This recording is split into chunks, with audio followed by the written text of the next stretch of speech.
We're filming the first ever Past the POV vlog, podcast, whatever you want to call it. It's more of a vlog, really. During the whole campaign when we're talking about what is dIGIHIRO. I'm joined by Deli Johnson. Hello, how you doing, people?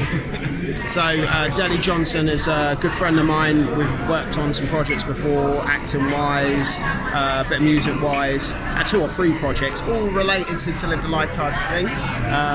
So today we're starting the whole campaign off where we're talking about 2 conflicting but positive emotions.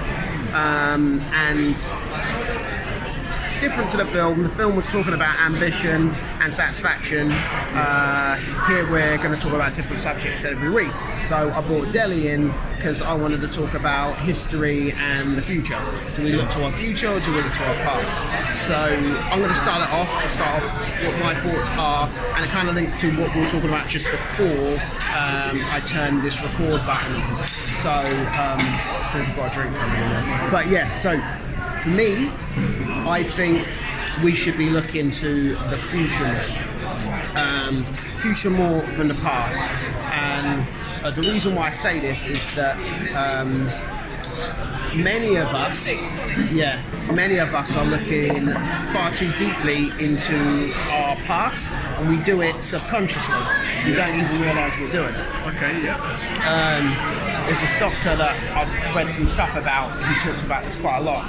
He says most of us are living in the past because we're living in stress mode. Okay. I said a post today that we have about 7,000 thoughts a day, and most of them are stress. And the stress is made based on a primal instinct, probably from cavemen, where we think we're getting chased by a saber-toothed tiger. It's a life or death scenario, basically. That's what we think is going on. But the human mind is so powerful that we end up turning our normal day struggles into that emotion, and it's that powerful. The thing is, that's fine. You can actually build up your resilience if that happens once or twice. If you're a deer getting chased by a cougar or whatever, 5 minutes later you're out back eating grass again. But the human mind can recreate it just like that, just by thinking about it. Same stressful situation. And you can't live in that stress mode, this is what this doctor says, you can't live in that stress mode for a long period of time, because it's like having a car, putting the accelerator and the brake on all the time. You're going to drag out that engine, you're going to burn out. Yeah? So most of us are always looking to what happened in our past to decide what happens in our future. Yeah. And that kind of brings me to what we were talking about before, where you were thinking that the film was about looking within yourself when you've got to look beyond yourself. Yeah. And I feel you do use to look, but I feel that you find beyond yourself by looking within yourself. If that makes any sense. It's not necessarily it's all you, but by thinking about you end up thinking about other stuff, the bigger picture, yeah? Not just, because the thing is about stress mode, when you're in stress mode, you narrow your focus down, yeah? And when you narrow your focus down, you're thinking about yourself. How quickly can I get out of here? It's fight, flight, isn't it, yeah? And you're narrowing your focus down, so your feelings and everything you do are quite selfish, yeah? But when you're out of that, you can create, you can think of new things, you can evolve, yeah? And creation isn't the best thing to do when you're getting chased by a saber-toothed tiger. So that's the last thing your body does. Your body reacts to all those different things. Okay. Yeah? You see what I mean? So, what I'm trying to say is, I suppose if you're looking within yourself to get an answer, if you're always looking about what's already happened, you're never changing your future. Because stuff has already happened, so you're replaying the same thing again, like a program, like a computer program. Yeah? And I think if you're looking to say this is what I feel the future could be, then you actually can build stuff. It doesn't have to come from what's already happened. It can come from what's new, what's out there. And some people say that if you're not, which is the point in the film, when you feel, try not to give too many spoilers as well, but when you feel there's something greater than yourself. Yeah. All the petty stuff that was bothering you sometimes, disappears. It's like what happens with lots of people when they have near-death experiences and all that kind of stuff. They start living a life they're supposed to live. Yeah?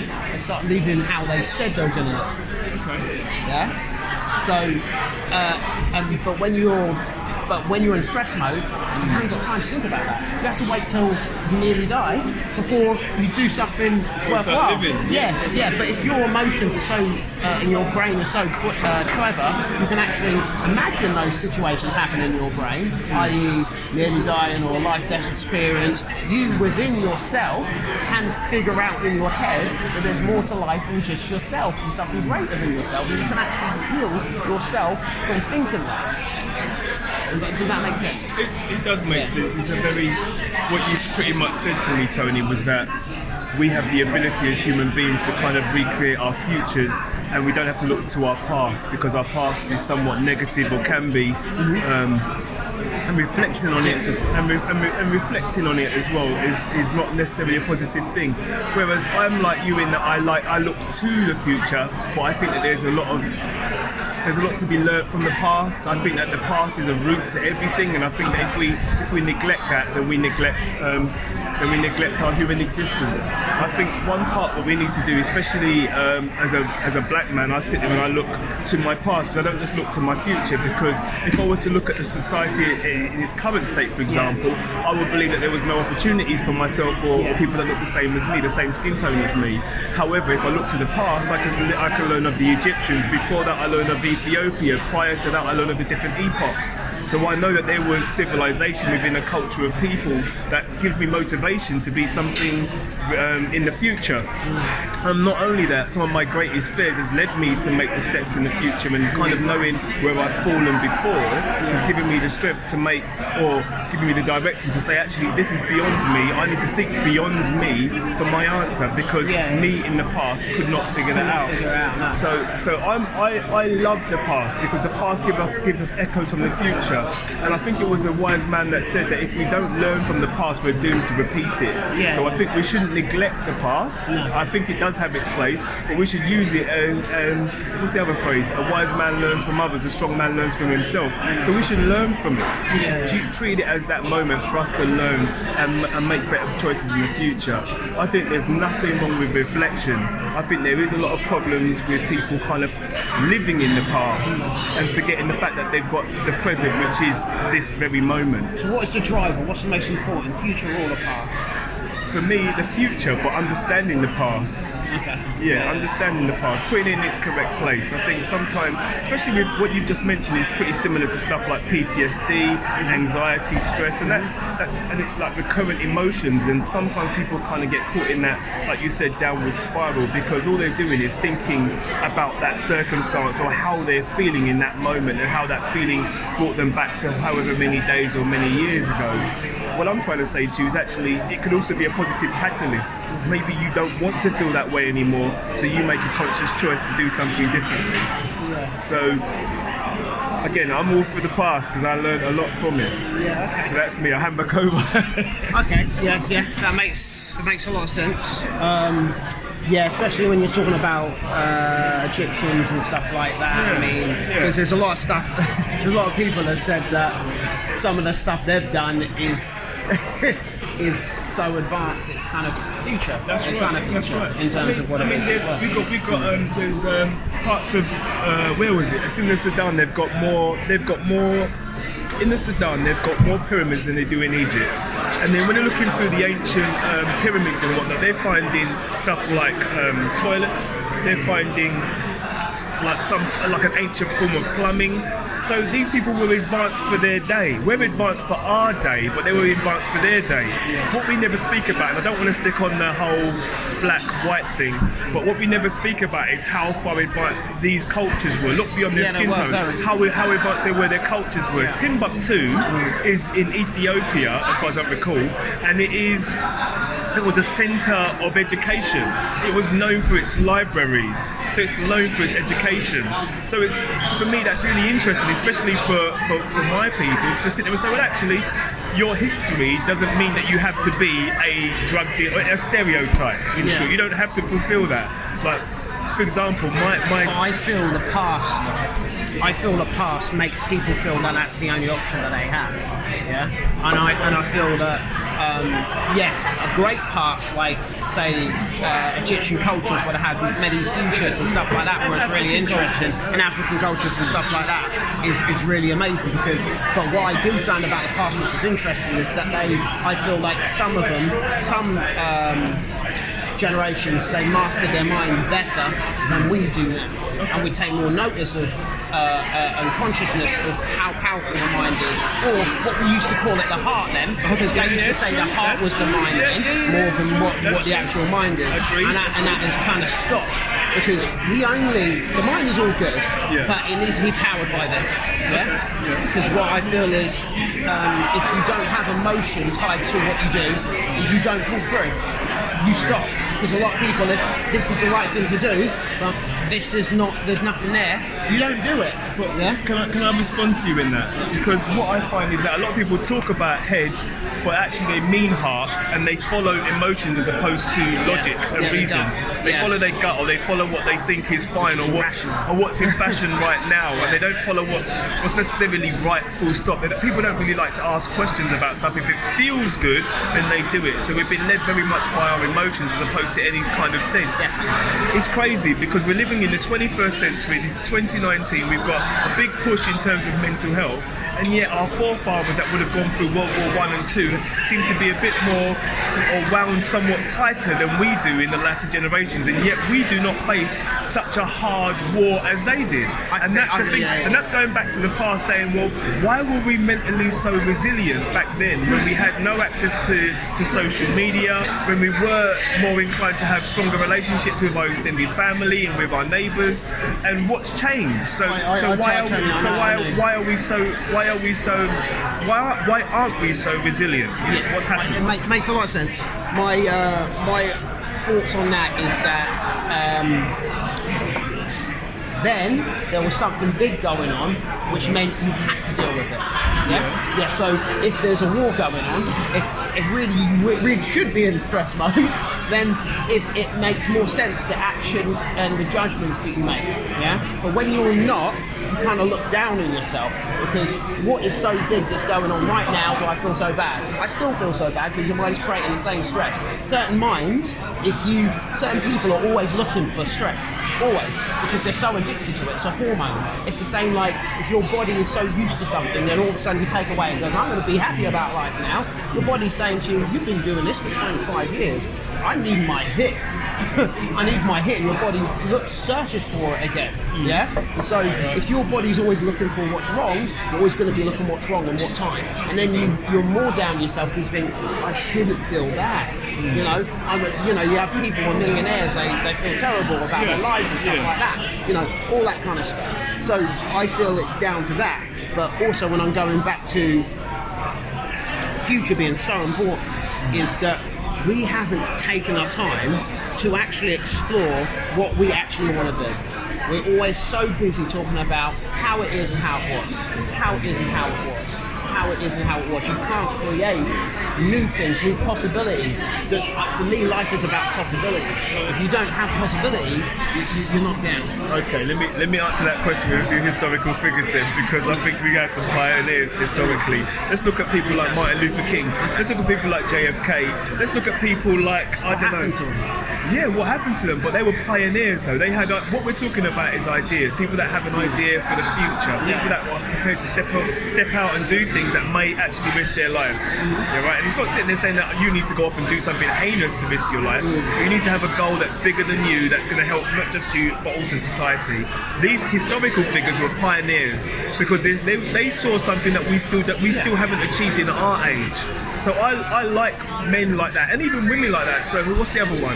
There's a poet lately. There's so many, but there's so many people that were pioneers, and it was about us kind of sitting there saying, well, we can learn from those historical figures. Some of their goals and their dreams that they didn't achieve, we can still achieve in our day. We're still looking for peace. We're still looking for equality, whether it's race, gender, religion, whatever. We're still looking for all of those things. We're still looking for people to kind of like or enjoy the content of someone's character as opposed to the skin tone. So future. I mean, it's all future, but it's all based. When you look to the past, you see that these people have the same futuristic views that we do today. Yeah, my only issue with that is that I think the past, in some, if you take a snippet of that past, it's brilliant. Yeah. But you look at the end result and you're saying, well, sod that. If I go for that, I'm going to end up dead, or the government's going to stop me, or something's going to stop me. People aren't going to want me to win, and they're going to turn against me. People are going to turn against me, Can I respond to that? Okay, it's interesting because this is taking a turn because I turned it to the turn. So I spoke to my dad. Came to the UK from Nigeria when he was in his late teens when he went to university and whatnot. And when I was in my late teens, early 20s, I asked him. I said, "Dad, so tell me, like, this world is racist. Tell me about racism." And my dad just said to me, "I know." And what? Yeah, pretty much. And I tell you why he said that. My dad's a chartered accountant. Yeah, well, I'm not sitting there braggadocious because. Yeah, we're not being braggadocious. He's a chartered accountant. He came here, he worked hard, he grafted. A lot of the people from the Windrush generation came here, they worked hard, they grafted. A lot of people came here, they worked and they grafted. Yeah. What's the difference? These people are just sitting there saying that even though it was tough, you can still get through it. When I used the World War II and World War I as an analogy, what I was saying to you is that, listen, it's tough, but you can get through it. It's not necessarily that you look to the past, it's the fact of how you deal with your present. Even if you know the past is a challenge for you, it's whether or not you believe you're going to be limited by it. Now, I'm aware that, look at you, you created 2 films, you're right, 2 independent films and art pieces, you're right. Technically, you should not be able to do that based upon this, right?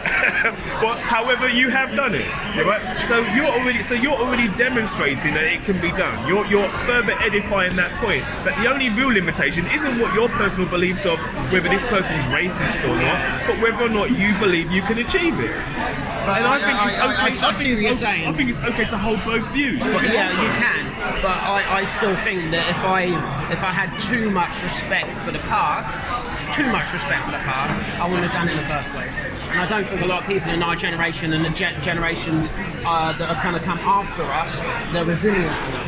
But because of how things are now. But that's our responsibility. I'm a parent. It's my responsibility to instill that within my child. It's your responsibility to do that within yours and within our community. It's difficult though. It's more you can do it, but it's very difficult going against the grain. If your child is so different to everybody else, it's difficult. It's difficult. It's not going to be. But let me tell you something. Culturally, this world loves uniqueness. Let's face it. Everybody that's doing. It also does some really bad things to uniqueness as well. It does that. However, what we need to usher with our young people, colour, gender, whatever, we need to usher them to be unique, to be creative, to do those things that they need to do that's going to help societally. That even though there were things that have held them in the past, like you said, not to be dogmatic and hold on to it, but to say that's my springboard and my motivation, my catalyst to move forward. So I'm with you on the future vibe, but I think that the root, you have to understand the root. You know what? When it's illegal to sit there and say that World War II never happened and the Jews didn't get killed. It's illegal to say that. Yeah. Why? Because we can't forget the past. There you go. You can't forget the past, but I feel it's really zoom in there. I'm gonna drop the mic. I think it's so important to. I don't think enough people look to the future and see what they actually want to do with their lives, because they feel that everything that happens within their world has to be given from the outside world. Something from the outside has to give them something before they do something. Yeah, and I don't think that needs to be the case. I think obviously beyond this world that we see in right now, and also within yourself is where you find your true destiny. Yeah, I don't think you found it from the stuff that we're seeing right now. This is where we are right now. You're only getting a repeat of a program that goes on and on and on and on, and we get addicted to those. Yeah. I agree with you, but from a different perspective. Yeah. I agree with you from the perspective of somebody that has a belief system that is is, well, I'm a Christian, so that's what it is. Take me, leave me, that's what it is. So my belief system is I believe in a God bigger, deeper, stronger, more caring than I will ever imagine, and I just got a small snippet of that through the word he gave us in the Bible. This isn't a preaching, by the way, people, so you can still stay. What I'm trying to say, though, is that what you've just said to me is nothing's new under the sun. So that's something that's echoed. What we see in the outside world, you're not going to create, all the people that create new things have created it from creating something new, not from what's already there. Okay. They've maybe taken snippets from the past, but they said, right, I'm breaking that, I'm doing something else. Okay. Like, you know, if you're talking about athletics, how did that person beat the mile record? Yeah. And then everyone started doing it afterwards. Yeah. Do you see what I'm saying? Yeah. If someone has to break that barrier, someone has to do something different. I think it's so important for people to be bold, creative, and say, no, why not? You know, why not? There's not enough of us saying why not. There's too many people happy to follow what's going on and follow their programs. Okay, I disagree. I disagree with that and say that historically we've had a lot of pioneers. I mean, in terms of like, if we go back to the war, we've got like the Enigma machine, we've got the different bomb, we've got the atomic bomb that was made, all that stuff. We had pioneers in the past as well. We don't have that now. I don't know. There's not enough now. I don't know. It depends on how you look at it, because we've got things like Bitcoin. We've got things like. We've got NGOs that are going out to different parts of the world that are kind of creating water systems for third world countries and nations. We've got people that are introducing new technologies and stuff that are happening right now that are set to help people too. I love that. We've got all of these concepts, and the thing that we're talking about right now. I can't limit it and say, well, actually. Because I can't see it, therefore it's not happening. I personally believe because I can't see it, I therefore know it's happening. There are so many things like I've learned just in my 40 plus years, just in terms of, say, like nutrition, for example. A lot of people are sitting there saying, well, you need to do this diet, that diet, this diet, that diet. Go back to the past, eat real food. Just like eat like meat, vegetables, like eat real food. That's the crux of it, and eat when you're hungry. When you look at all the dietary advice they'll give you, when it all crux that gets down to the nuts and bolts, it's just eat real food. And it's these things, it's a traditional thing, it's a real thing, it's why people live long in the past, it's why people were able to kind of live beyond 70 years of age without any cancer or anything. It's the past. Historically, we're living longer though. We're living longer now than we ever have. However, we're alive, but are we living? That's an amazing point. Yeah, that's what the lyrics of "To Live" was, the title track for the film and the album. So what I'm trying to say and what I'm trying to get is we can strive to those goals. Yeah. But if we're living in the past and we're thinking we don't have the right machinery to get to where we need to get, because we're only thinking from our limited perspectives. Our limited perspectives do not give us the opportunity to go out and do something else. All the stuff that you're talking about, stuff that's happening right now, how much of it is there to support mental health, the health of somebody? Because this is more important than your physical form. It's the most important thing. It controls it all. So everything starts with this. And it's such a hot topic right now, but nobody's doing enough about it, in my opinion. Because in my opinion, if you look now, most people, young men, they die from suicide. That's the biggest rate of death in the Western world, yeah? And if you go above that, it's heart, yeah? And the heart condition is caused from stress. From stress. So the main reasons why people are dying now and not living good lives is because we're not doing enough. And we're doing it by focusing on negative behaviours, the media, the news, all those kind of things. They know the basic emotions to trigger our primal instincts. Okay, you know, yeah, our fight, fright. They know how to trigger them because they know how to put you snap back in that emotion. Yeah, and the biggest ones, we all know them. We know it's fear. We know it's danger. We know it's sex. You know it's competition. You know it's all those things. Yeah. You flash that in somebody's face. Yeah.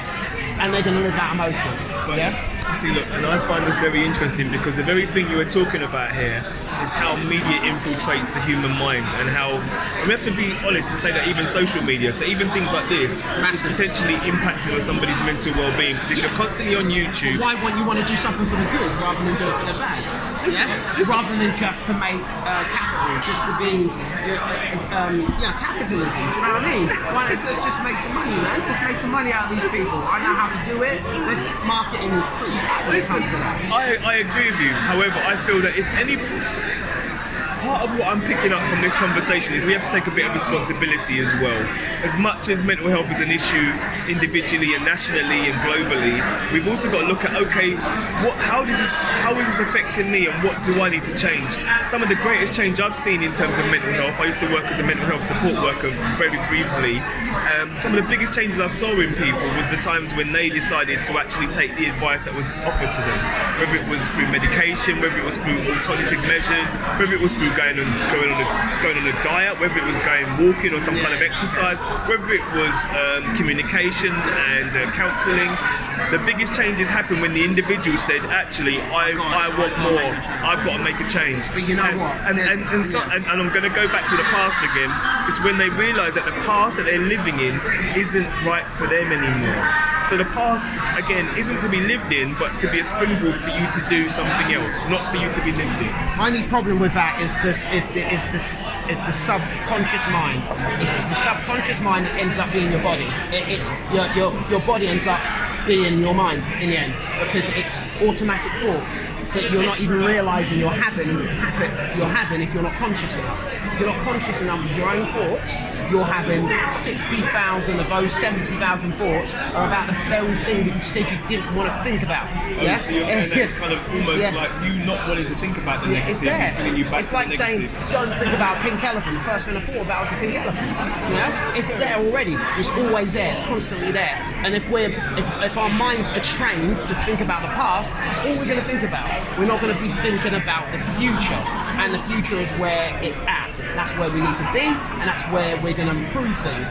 When you're talking about people, when they said that the reason why they got over their problems is because they took the advice and they did some really good things.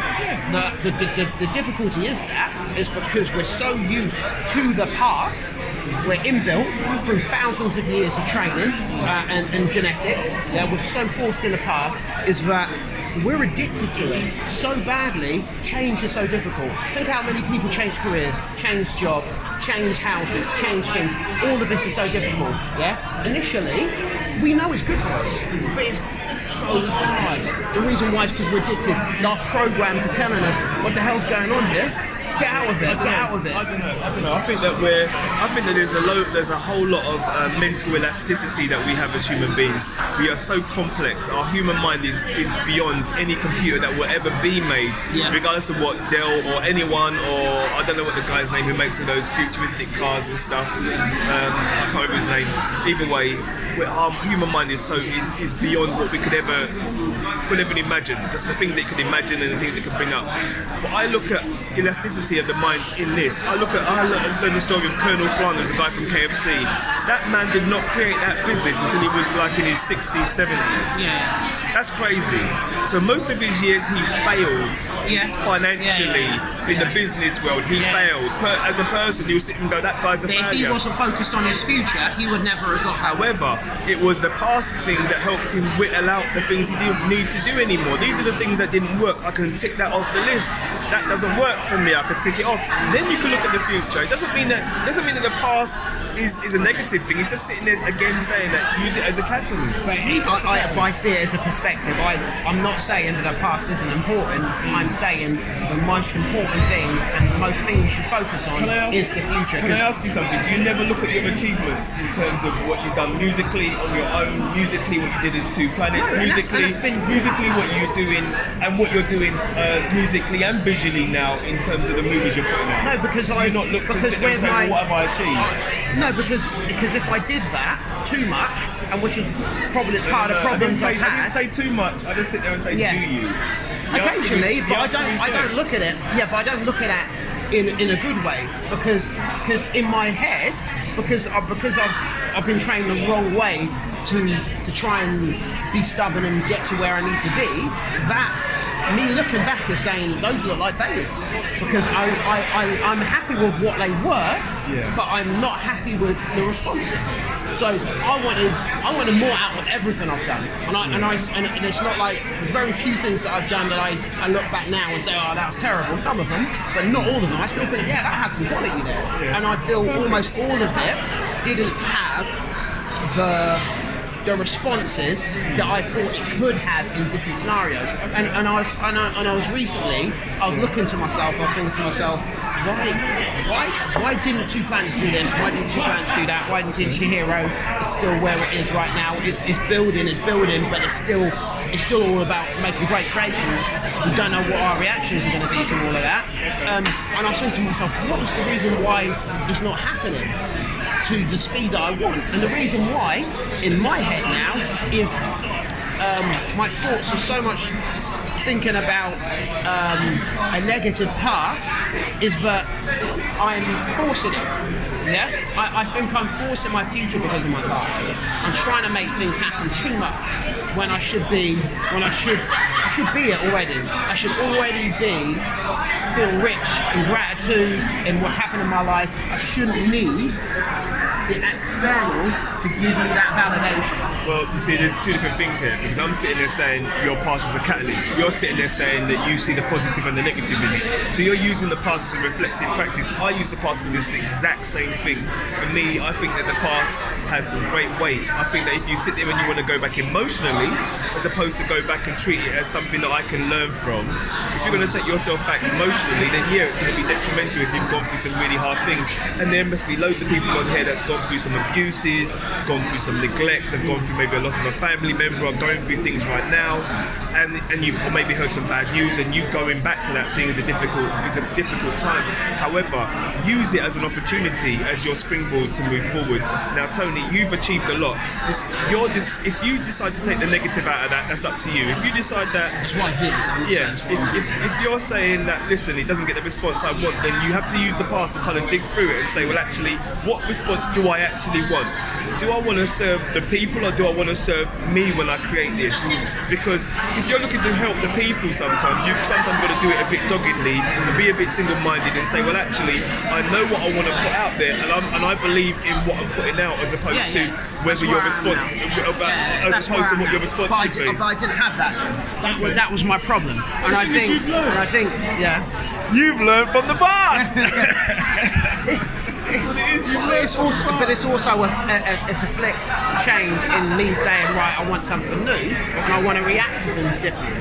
So it's same with you've got to deal with your reaction to things. Your reaction to things is so important. Like you have some conspiracy theorists, and some of what some conspiracy theorists have some substance in, but it's delivered in such a way where no one's going to listen to it, a lot of the time. What is it? Because it's too emotive. It's too emotive. It's too emotive. So no one's going to listen to somebody. I had a person I used to work with who said, I need to change how I say things because no one's taking any listening to me, and that's because it's too emotive. It's like me trying to make my music back in 15 years ago, but being too emotive on it. This has to work. This has to be this. This has to be that. It's too much, and people sense it. It's like I've worked in sales for a while now, sales coaching, and and I deal with people like cold calling, and you can sense the desperation in somebody's voice. So whether you think you're calm, whether you think you're X, Y, Z, people can smell it, and that's the sense that we don't talk about. It's the sense above your smell, your look, your hearing. It's something else. That's why people sense vibes in a room. It's something deeper than that. And if you're giving off a too desperate vibe or a too wanting it, forcing vibe, it won't work for you. But Adam, in it, there's two different things we're talking about here, because you're sitting there saying desperation. I think that if you're confident in your ability and you bring that to the table, Exactly, but that's different. Exactly. You bring that to the table. You can come in there and you can say, "This is, I know what I want to achieve." That's dogged. That's determined. Determination isn't a bad thing. I mean, you're talking about art and media and things like that, and you look at all of our historical icons in terms of music, for example. These were people that were dogged. They knew their self. They knew what they were putting out. They may have had loads of different advisors, but they had a lane that they had to follow for themselves. Some of them are really shrewd businessmen and women. Like, I learned that Michael Jackson, like, regardless of what you think of him, I'm not going to say anything, but he bought the Beatles. Yeah, he bought their back catalogue while they were still the Beatles. Like, That's how we fell out with Paul McCartney, though. Yeah, there you go. They used to be tight. He used to went be tight after that. But he was trying to buy it as well. But he was but the truth is, he was a businessman. Nobody ever tells you that, and it's because he was shrewd. He was dogged. He was thinking about his future, and it was maybe he wouldn't have done it the way that we would have done it. But let me finish. Maybe he wouldn't have done it the way we would have done it. However, he had his eye on the prize. You're not wrong in having the eye on the prize, Tony. I think that the past is brilliant in that, because it's saying to you, actually, I'm not pleased with that. I want something new for the future. I accept that, but I want more. On that vibe with the Beatles, if he really wanted, the thing is with Michael Jackson, in that scenario there, what was more important? Did he really need that money? No, he didn't. Was it about money though? I don't know. That's the but thing. either way, the problem is with that is that he lost a friend. And he needed friends that were similar to him. Yeah, he did need friends, because all he had is hangers on. All he had was people to tell him yes to everything. And the thing is, a Beatle, like Paul McCartney, a lead Beatle, is probably one of the only few people in the entire universe that can have any kind of similarity to Michael Jackson. I do.